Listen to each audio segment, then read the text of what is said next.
we're doing this.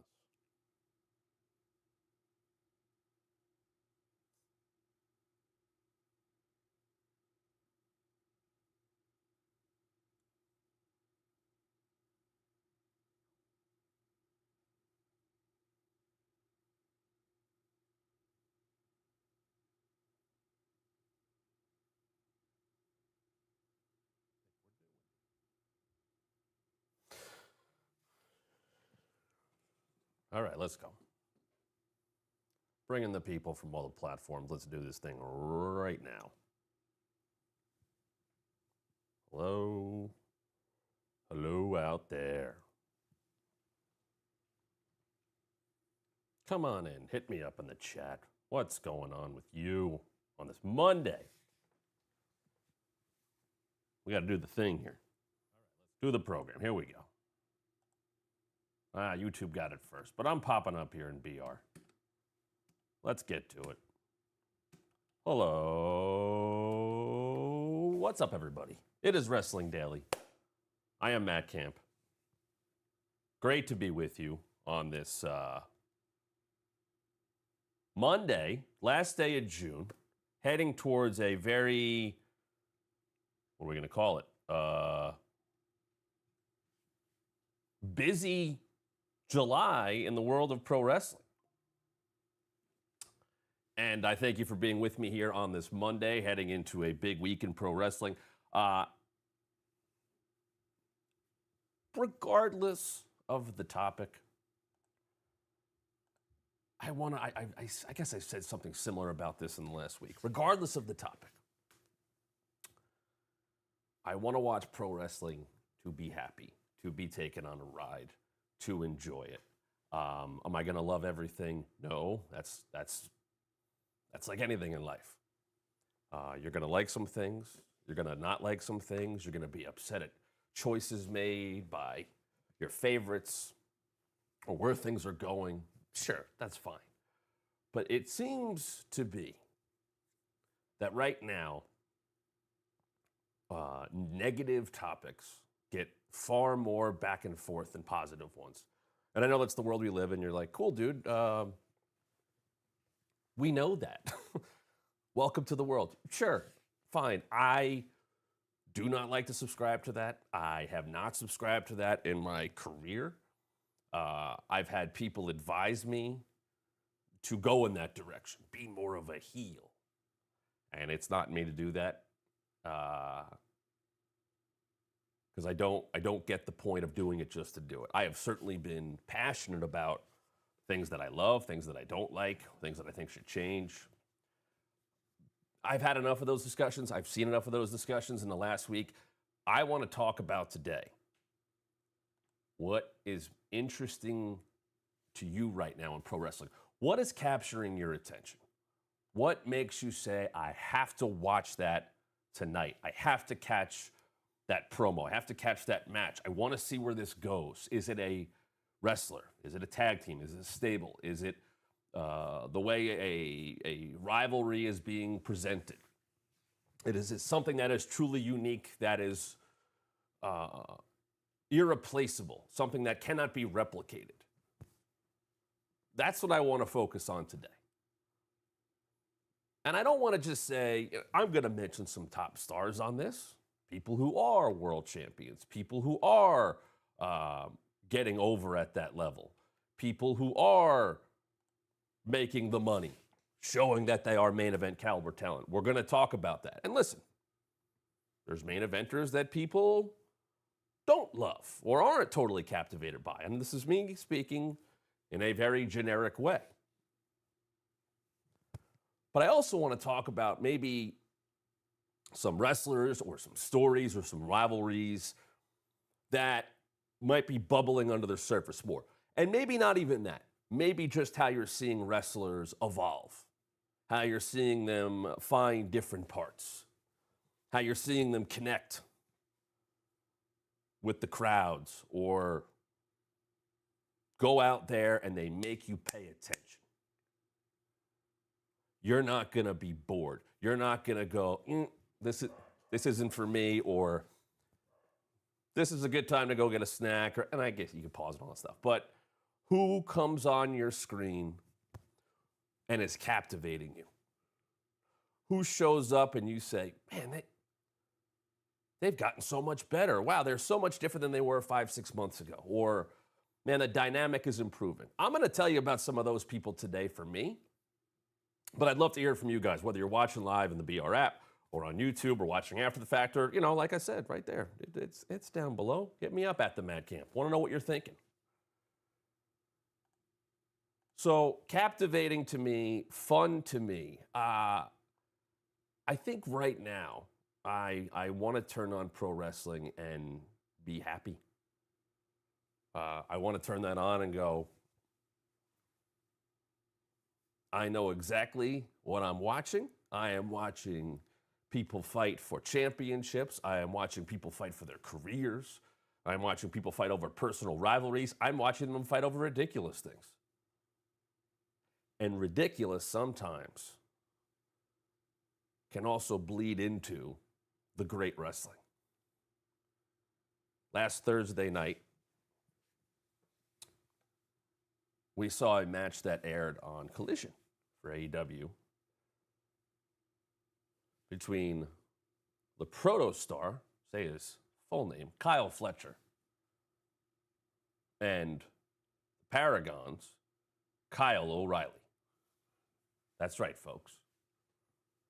Although for many years, it was an unspoken rule in certain places that two people with similar, or dare I say, the same name, could not face off. Couldn't even be named the same thing. Would have to change things up. Now that practice in wrestling as a whole seems to be a thing of the past. And it's certainly not something we talk about within AEW. There's Cages and Pages and Adams and Kyles and Taylors. They all wrestle different and look different and act different, but there are some similar names out there. So last week on Collision, we got Kyle versus Kyle. On paper, a fantastic professional wrestling match. Kyle O'Reilly, well, one of the absolute very best as a tag team wrestler, as an in-ring technician, as a man who can use his multiple disciplines that he knows to punish you with submissions or kicks or flying down the apron with a knee to your face while you're sitting in a chair. Also a pretty damn funny guy when given the chance. And then, of course, a rising star in the protostar, Kyle Fletcher, of the Callis family. Two guys I knew. Hey, this is a fun, unique matchup of two people that really haven't interacted all that much and certainly haven't had a chance to have a match of this level on an episode of television. And that's what we got. But we also got so much more. And after the last, I don't know how many weeks of banter that just doesn't seem all that fun, I was happy to see that the crowd in Washington last week turned that match into this.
Sorry about that. Two guys who have had that interaction between their rivalries, their stables, Paragon and Callis family.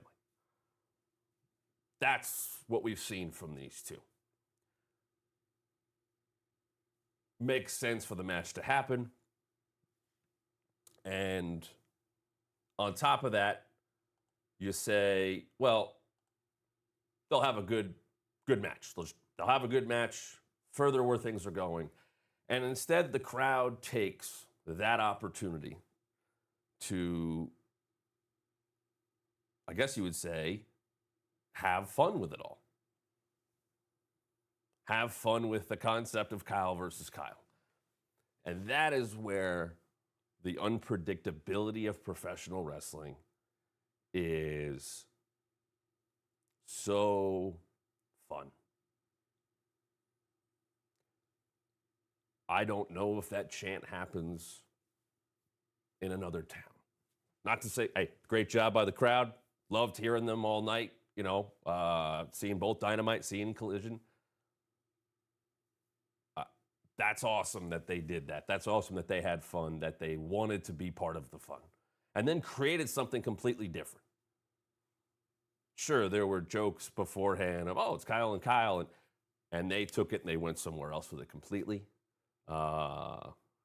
We Kyle people. We Kyle people. And now a match that made sense to have because of the ongoing story between the two sides gets a whole different spin on it, gets a whole different angle on it, because now it's, well, that was fun. But are they just chanting Kyle? Like, that's going to catch people, and I see that, and it makes me smile, and it makes me laugh.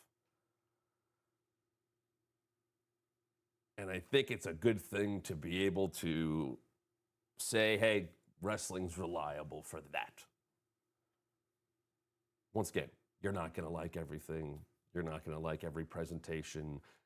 Nothing's perfect. I'm not talking about that. I'm saying on this today, something like what we just watched is what I believe I'd like to talk about more. What am I watching to make me happy? What am I watching that's making me interested? What can I miss? Now, I have been obviously invested in it because it's where I am, but the Adam Page story, the Hangman Page story, has only grown in,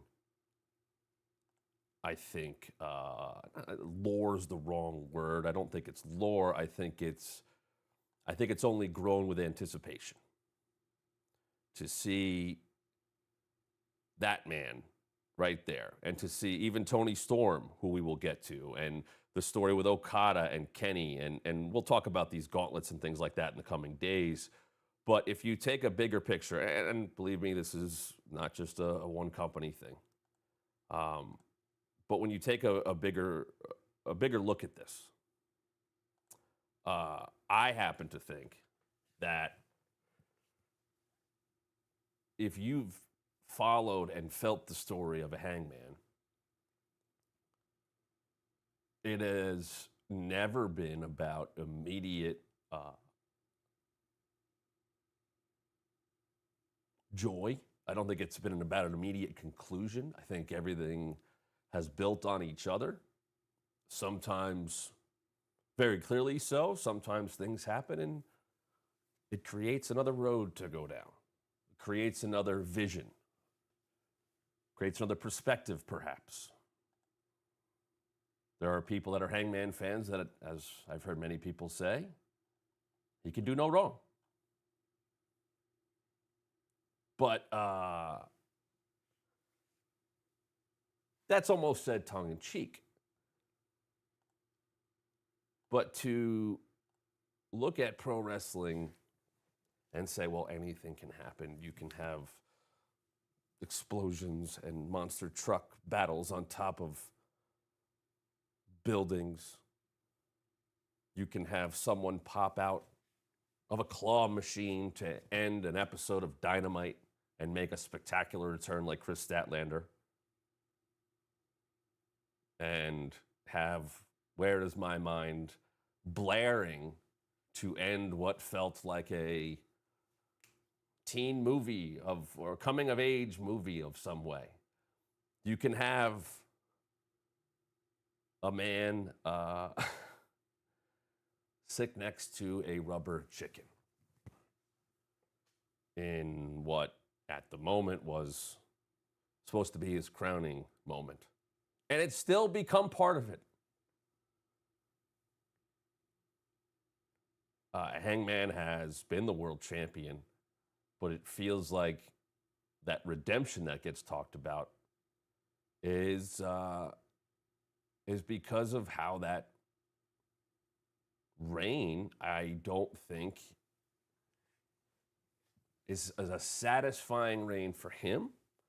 I don't think it's a satisfying reign for AEW fans. And that happens, by the way. I think there's some Jey Uso fans that are feeling that right now. That 50-plus day reign left a lot to be desired. And we will see if the people will get back behind him or will remain. I shouldn't say get back, and lift him back up and make him undeniable. Hangman is walking down a road right now. What I think of right now, where he was with Swerve and the dastardly things they did to each other and pushing people away, at some point after he put Christopher Daniels away, his friend, and did so basically for good, something clicked in Hangman. And ever since then, I feel like he's been Forrest Gump running across the country. And more people are getting behind him and want to follow him. Now, he's not going to get tired before July 12th. When he gets tired, maybe that's the end of whatever he's doing. Maybe that's the end of whatever this run is right now. But he has a gathering that is with him, that believes in him, because they have seen what I think is a very modern take on the fight and the journey of a babyface trying to get to the top. Not always clear black and white. Not always doing the right thing. Admitting mistakes. Showing contrition. Showing forgiveness. Asking for forgiveness. Showing vulnerability. And the only time we hear from him is when he's complaining or cursing out flowers or poisonous shrubs that are taking over his home garden. Otherwise, you only get to hear from him when we see him on Dynamite or Collision or a pay-per-view. He wants to make you lock in, be there. Not only does he want that, he's created that. Back in the day when you would wait that next week for wrestling to come on, you'd have a lot of conversations in between. And there wasn't the social media. You'd be talking to your friends at school. You'd be whoever you're watching with. You're trading tapes. You're going on message boards, all depending on the time. But think of a time when there was weekly wrestling. And now, Raw, yes, is on a Monday, but it's going to get talked about after Raw. And there's a post show for that. And it'll be talked about during the day. And then it'll lead to NXT. And meanwhile, there's promotion for AEW Dynamite. And that'll lead into Wednesday. And the conversation from NXT will continue into Wednesday. And then there's Dynamite. And that conversation will continue through the show and into Thursday. And oh, well, hold on. There's more, because we didn't mention Evolve. We didn't mention TNA. We didn't mention the fact that, and we're going to get to SmackDown on Friday. So the anticipation, I think, has dissipated in such a big way because there's so much more of it. Now, This is where I come back to the what is the most interesting thing to you. You have a smorgasbord, a buffet of casino-like proportions at your disposal as a pro wrestling fan. Some things you might put in the I don't care about that bucket. Some things you might put in the I'll catch up on that later bucket. I don't have the time, or I'm not as interested.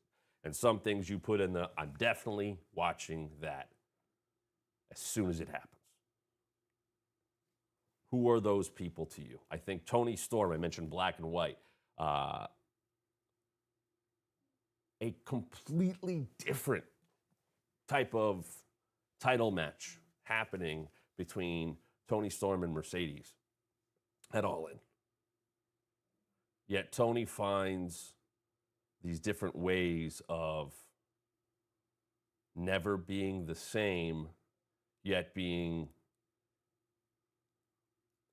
unmistakably Tony Storm. And we've seen more of this red jacket with the hat and the Carmen Sandiego look.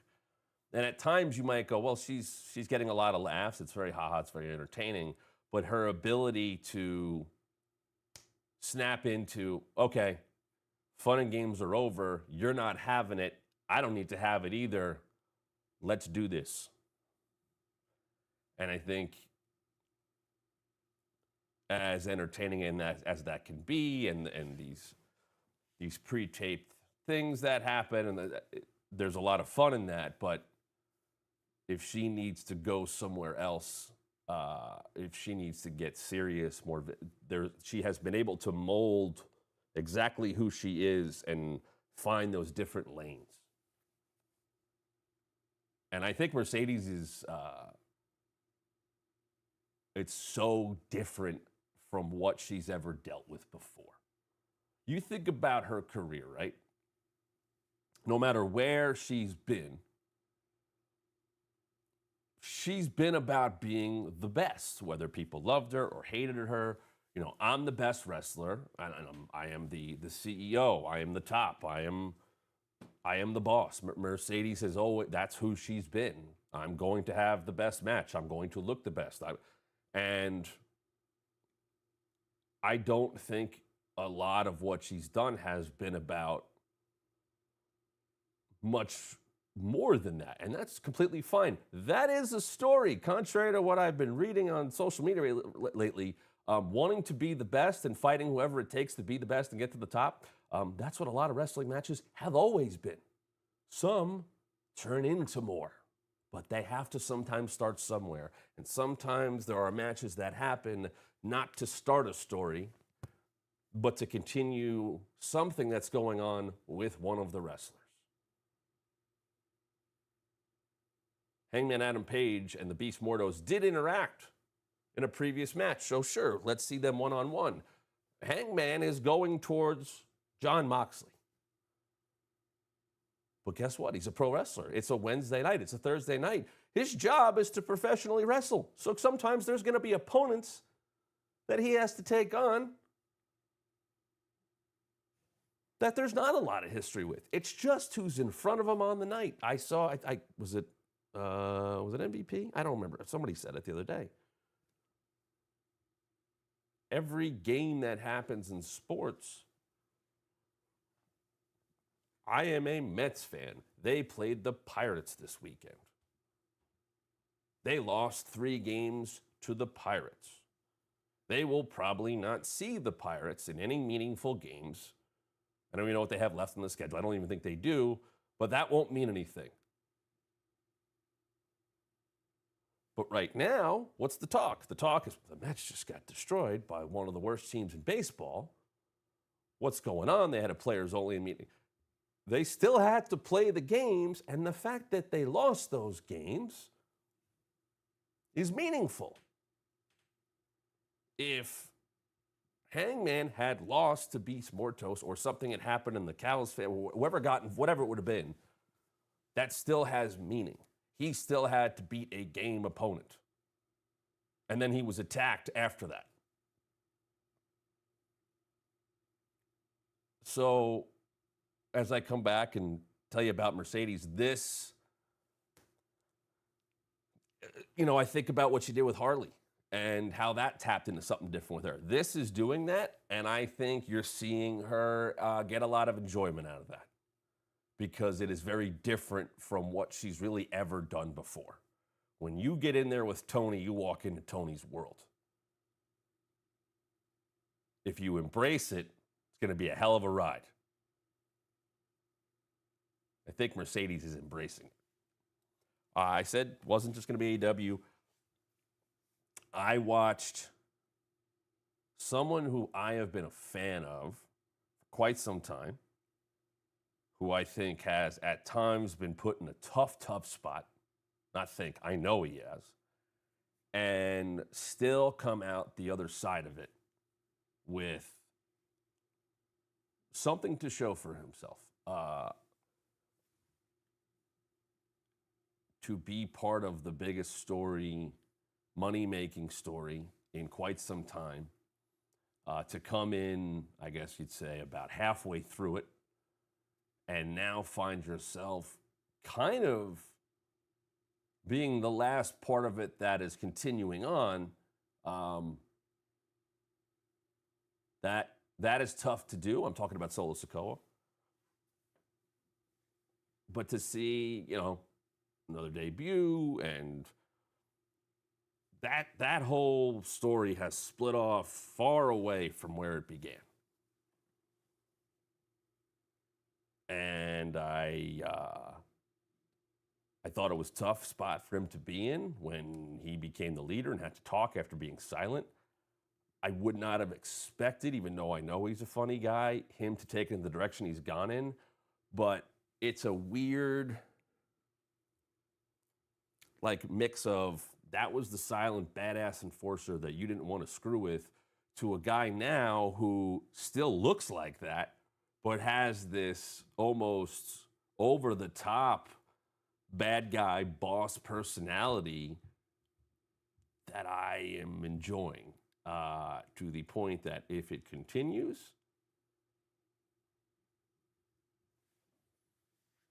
could be something that people really get behind. I like to hit on a couple little ones here before we finish. From Collision on Thursday last week, go back and stream it on Max. The Patriarchy, they may be future first ever father and son AEW Tag Team Champions, Christian and the ROH Television Champion Nick Wayne took on Big Bill and Brian Keith. It's a hell of a tag team match. Brian Keith has, with Big Bill, found something that is a great dynamic. It's a fun dynamic. I know they came together under Jericho, and now they've been on their own. And watch him on AEW this week with RJ City. But it is he is finding something right now where it's not just him about having a one-liner at the end of a promo. There's more to it, and the cohesion between him and Big Bill is really good, and they've been picking fights. There is a moment in that match, and we'll talk about it more during this week, where Bill basically, he leapfrogs a Christian spear, hits a big boot, and then a boss man slam, black hole slam. Shout out to Abyss for getting in the new game, Chris. But hits that slam in a span of about 35, 45 seconds, and comes to that top rope and hits and the place goes nuts. And I heard it, and I went, I love this team. I want this team to continue, not only because they're getting better as a team in the ring, but because I love their dynamic and how fun they are and how they like picking fights and show up and, they're let's go, we're going to go. But man, listen and watch. Big Bill in that spot. Listen and see. It's something I'd like to see more of. What do you want to see more of? We'll talk about that throughout the week here on Wrestling Daily. You can catch on Bleacher Reporter here on my YouTube from 3 to 3:30 Eastern, Monday through Thursday. And we have plenty more to talk about. So make sure you tune in for that. I will be back tomorrow to talk about wrestling even more right here on Wrestling Daily. Have a great day, everybody.